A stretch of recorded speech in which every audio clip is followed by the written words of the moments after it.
Y quinto pilar de la psicobarbería, la memoria genética. En esta ocasión os voy a explicar por qué las líneas superiores de nuestra barba, ya bajen, digamos, en forma recta o en forma redondeada, así como el tamaño de nuestro mostacho, de nuestro bigote, sobre todo y especialmente en la zona de la comisura, si lo tenemos especialmente largo, de hasta unos 2 centímetros, va a marcar el cómo nos perciben los demás. Nos van a percibir como personas confiables o precisamente todo lo contrario. Vamos a despertar, digamos, el recelo en los demás. No es una cuestión racional. Tiene que ver precisamente con esa memoria genética ancestral que venimos heredando desde nuestros antepasados. Desde que salimos desde las cavernas prácticamente tenemos una memoria que nos ha protegido, nos ha servido, digamos, para sobrevivir. Y esto nos afecta en todo, incluido también en las líneas de la barba, que es lo que hoy os voy a explicar. Empezamos. Veréis, os puedo asegurar que cuando ponéis dos líneas totalmente rectas en vuestra barba, cuando tenéis el mayor ángulo posible, no lo bajáis, sino que aumentáis el mayor grado posible, vais a producir siempre, a primera vista, ante alguien que no os conozca de absolutamente nada o que os conozca, digamos, muy superficialmente, la mayor desconfianza y apatía prácticamente casi posible. Lo podéis superar solo si tenéis un mostacho, un bigote largo y que tenga al menos unos 2 centímetros en la zona de la comisura. Ese sería, digamos, el sumum de la desconfianza de cara a los demás, cuando os ven con ese aspecto, con esas dos líneas rectas que se marcan, digamos, desde la mayor altura de la patilla y hacia la barba. Despertaría la sensación en los demás de que sois un poco chulo, peligroso, y despertarían, digamos, la desconfianza de manera innata. No es algo racional, depende de una memoria genética que tenemos. Es lo mismo, exactamente, y está al mismo nivel que si vemos a alguien con una enorme cresta. Imaginaros a alguien con una cresta de 20 centímetros o con el pelo completamente rapado en el contorno y solamente con una cresta en el centro. ¿Qué sensación va a producir, digamos, a los demás, a quien no lo conoce a primera vista? Desconfianza, recelo, y nos va a despertar de que puede ser una persona agresiva. Todo lo contrario, precisamente, estaría con las formas redondeadas, y así de contundente voy a ser para afirmarlo de esta manera. Cuando tenemos una forma redondeada en la zona de la barba, lo que vamos a despertar precisamente es que a primera vista la gente de primeras confía en nosotros. ¿Cómo de importante es esto? Pues lo tendríais que valorar vosotros mismos a la hora, por ejemplo, de acudir a una entrevista de trabajo. Si es que realmente os interesa, digamos, conseguir el puesto, vais a valorar, digamos, el ir con una línea recta o con una línea redondeada. Si le veis lógica a lo que yo os cuente hoy, eso sí, supongo, no solamente tenéis que confiar en mi palabra, sino sobre todo ver si tienen sentido o algún sentido los argumentos que luego os voy a ir dando. La cuestión es que os puede perjudicar tanto a nivel de una cuestión de una entrevista de trabajo, como conseguir una pareja, o como, por ejemplo, imagínate ingresar en un determinado grupo. Me da igual que sea de fútbol, de tenis, que de golf. Realmente los demás nos juzgan y siempre nos van a juzgar por la apariencia. Y eso tiene que ver mucho con la memoria genética, que es lo que os voy a explicar hoy. Veréis. Hace mucho tiempo, cuando vivíamos en las cavernas, necesitábamos cazar para sobrevivir. Cuando cazábamos nosotros solos, pues obteníamos presas relativamente pequeñas y nos enfrentábamos o nos exponíamos a determinados peligros porque teníamos una serie de depredadores naturales, de peligros naturales, digamos, que nos acechaban. Así que empezamos a cazar, digamos, juntos, los hombres. Por eso también nos gusta el fútbol, o al menos eso pienso. Nos gusta, digamos, cazar y tenemos actividades, digamos, que además nuestro cerebro recompensa con serotonina, dopamina y endorfinas varias. La cuestión es que cuando cazábamos juntos éramos testigos de cómo se defendían los grandes depredadores a los cuales nosotros pretendíamos cazar cuando actuábamos en grupo. Nos pasaba, por ejemplo, a la hora de enfrentarnos a determinado tipo de felinos, realmente con los cuales convivíamos en el planeta.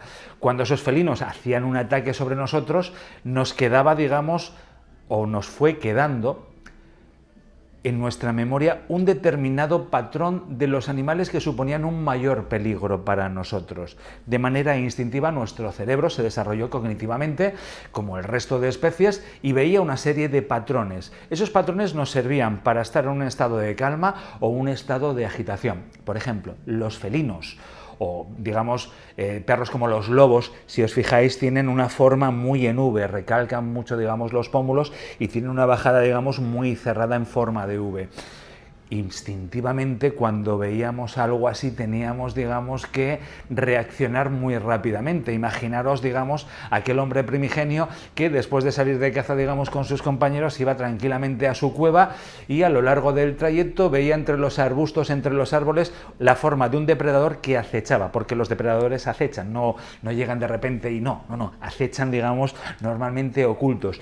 Cuando, o los que podían ver mejor dicho, y reconocer un patrón en forma de V, sobrevivían, porque instintivamente en nuestro cerebro se mandaba la orden a nuestro corazón de que empezara a latir rapidísimamente para enviar, digamos, la sangre a los músculos y que ese hombre o esa mujer saliera disparado, digamos, para subirse en lo más alto del árbol y huir de ese depredador.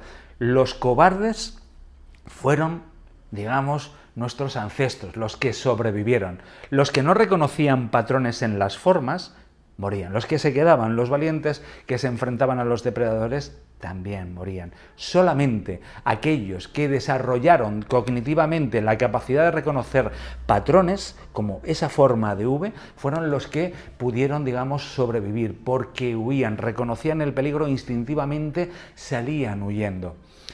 Eso es lo que nos ha permitido, digamos, sobrevivir. Y es tal, digamos, que en los años 50, en los años 60 más bien, se descubrió metiendo imágenes subliminares, poniendo fracciones de determinadas imágenes, digamos, de muy pocos segundos intercaladas, por ejemplo, en una película, en un anuncio.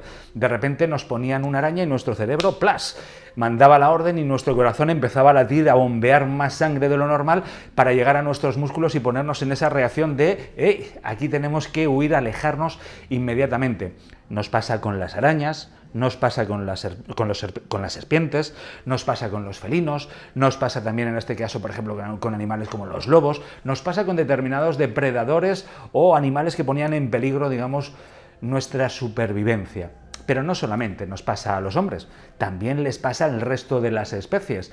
Hace unos 3-4 años aproximadamente se puso muy de moda por internet el grabar a los gatos y cuando no se daban cuenta, parecía muy simpático de aquella, ponerles un pepino y los gatos pues estaban tranquilamente jugando, viendo sus cosas y en el momento que veían el pepino se pegaban un salto de 1 a 2 metros y salían disparados, cagando hostias, que suele decirse instintivamente, pero a una velocidad que nos causaba mucha gracia. Lo veíamos y todavía podéis encontrar mucho de esos vídeos, ¿no? Se hicieron de hecho miles y miles de vídeos.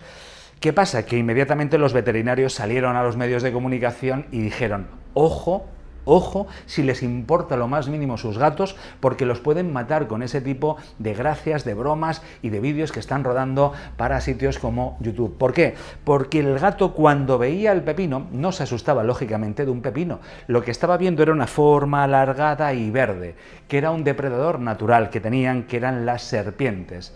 Da igual que el gato fuera doméstico, que jamás de los jamases y durante generaciones hubieran visto una serpiente. El gato cuando veía aquello, su cerebro mandaba la orden al corazón, empezaba a latir aquí a 1000 pulsaciones por minuto y salía disparado por una cuestión de supervivencia. Eso era una demostración más de esa memoria genética. La tienen los gatos, la tenemos nosotros y la tienen prácticamente casi todas las especies. Reaccionamos. ¿Qué es lo que veía el gato? Un patrón.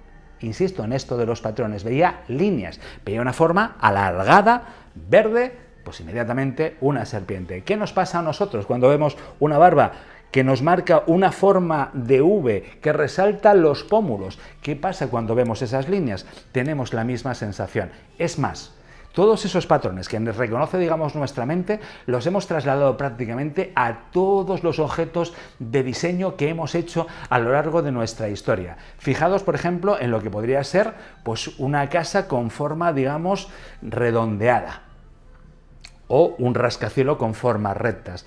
Daros cuenta, por ejemplo, de cómo hay algunos diseños, por ejemplo, de motocicletas que nos llaman más porque nos resultan como más felinos realmente por las formas que puedan recordar incluso a una pantera.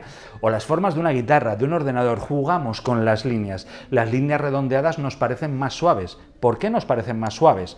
Pues la explicación era porque también tenemos esa memoria genética asociada a animales que no eran ningún peligro para nosotros. Desde monos a koalas, a cervatillos, las líneas que tenían, digamos, de pelo con diferentes colores, distintas formas, las asociamos a que no eran ningún peligro. Por eso podíamos caminar por el mismo bosque de camino a nuestra cueva primigeniamente, veíamos esa forma y nos saltábamos. Si nos pasáramos el día viendo, digamos, formas que podían ser un peligro para nosotros de todo tipo, estaríamos prácticamente subidos todavía a los árboles. Podíamos bajar y podíamos caminar porque distinguíamos los animales peligrosos de los que no eran peligrosos, y eran por los patrones, por las líneas que veíamos. Esas son las que nos hacían reaccionar. Eso ya está demostrado. Pues es muy fácil entender, digamos, la asociación. A mí, cuando yo veía al principio, digamos, personas que tenían una barba muy recta, las veía por la calle, las veía en fotografía, a mí me causaban esa sensación de, coño, me produce una cierta desconfianza, un cierto recelo esta imagen. Y cuando veía una barba redonda, tenía la sensación de que no, que era todo lo contrario, era como más afable la persona, me resultaba, pues bueno, es una barba como más clásica, y me pregunté el por qué. Hasta llegar a este razonamiento os puedo asegurar que no fue así muy rápido, ha pasado, digamos, bastante tiempo, pero me parece más que razonable, pues el unir precisamente ese conocimiento científico con este concepto tan sencillo de las líneas de la barba y por qué, digamos, nos transmite una determinada imagen a los demás, una determinada desconfianza, lo que son las líneas de la barba. Pues este sería eso, el quinto pilar, el que explica el por qué reaccionamos como reaccionamos ante determinadas líneas. Siempre pongo el mismo ejemplo, no obstante, lo voy a poner hoy finalmente, el de los coches. No es lo mismo un Volkswagen Escarabajo, línea redondeada, que cualquier deportivo. Líneas rectas que rompen un poquito con la aerodinámica, como les ocurre a los felinos. No es casual. No obstante, como siempre, tú decides qué imagen es la que quieres transmitir a los demás, pero tener dos líneas muy rectas, muy arriba, con un ángulo, digamos, muy elevado, tener, digamos, esa imagen de los felinos clásicos con los mostachos que os mencionaba al principio, eso lo que va a producir en los demás es una reacción, digamos, de desconfianza, de peligro, de sensación de que sois, digamos, poco de fiar. Puede que queráis tener una imagen así, no es lo mismo nacer en un barrio que en otro, y a lo mejor que queréis, digamos, resaltar que sois más duros. No siempre os va a beneficiar, digamos, una determinada imagen. Normalmente yo os diría que ser más confiables os va a abrir más puertas, pero no siempre tiene que ser así. La cuestión es que la imagen la decidáis, sobre todo vosotros, que no la decida ningún barbero. Yo no decido la imagen de los demás, yo suelo explicar líneas rectas, destaca la asimetría, cosa que ya os dije en su momento, porque los pómulos no son iguales, y más allá de eso nos da una sensación más chulesca, más de desconfianza que va a producir en los demás. Las líneas redondeadas son todo lo contrario. Hay otras barbas que son, digamos, un poco más burguesas, que transmiten un poco más de clasismo. Y la gente que nos arregla la barba, pues lo que parece es sobre todo descuidada, básicamente. Con la barba transmitís un mensaje, igual que con el pelo. Del pelo, la verdad es que tengo ya ganas de empezar a hablar de cortes de pelo y demás, y no solamente centrarme en las barbas, pero vamos a terminar esta etapa, digamos, de barbas e intentando hacerlo de la manera más completa. Como os decía, el siguiente pilar, que va a ser el último ya de esto de la psicobarbería, ya no os doy más el coñazo con ello, que a lo mejor os resulta demasiado pesado, va a ser el que hable sobre las neuronas espejo y sobre las modas. Una cosa y la otra enlazada para entender por qué surgen, por qué la gente las sigue y por qué no siempre, digamos, tienen que ir en favor, digamos, de nuestra imagen. No siempre nos van a hacer precisamente más atractivos, a veces nos van a hacer más raro, pero nos van a hacer formar parte de un conjunto. Sin más, ya me despido, que ya lo que ha durado este vídeo, Dios, sí, es cierto, me enrollo más que una persiana. Si os ha gustado, como siempre, os agradecería una manita arriba, ahí abajo en YouTube, que lo compartáis en vuestras redes sociales y, en fin, espero que os haya aportado algo, como siempre. Un saludo y nos vemos muy pronto. Recordad, si queréis más, digamos, saber más, podéis visitar también nuestra página web, labarbeриadesantodomingo.com. Nos vemos muy pronto. Hasta la próxima.